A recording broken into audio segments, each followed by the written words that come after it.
Florida. For all the jokes that the country, heck, that even we make about our state, it's no joking matter in the world of politics. Our 29 electoral votes are some of, if not the most important in nearly every election.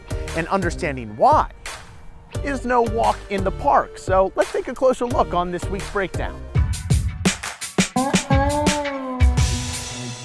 Politicians typically identify these 13 states as the biggest battleground states come election time. But what makes Florida tops here are those 29 prized electoral votes.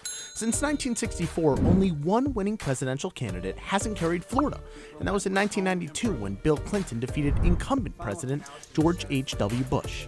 This week, we're joined by Catherine DiPaolo, FIU professor of American politics. Catherine, we'll start off very broad. What makes Florida such a swing state? Well, Florida is a microcosm of the United States. It's fascinating. If you look at the numbers demographically, you look at it by race, by ethnicity, by age even, we look like the rest of the country. So because of that particular closeness, everybody watches Florida. Never more closely than in 2000.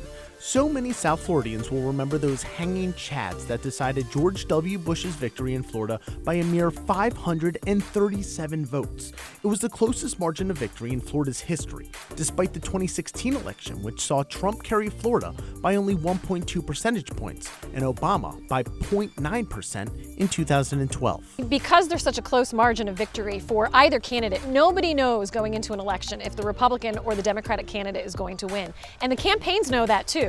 So they spend a lot of time down in Florida. So all of these rallies, these phone calls we get, the pieces of mail in our mailbox are actually significant because not every state is getting this much attention.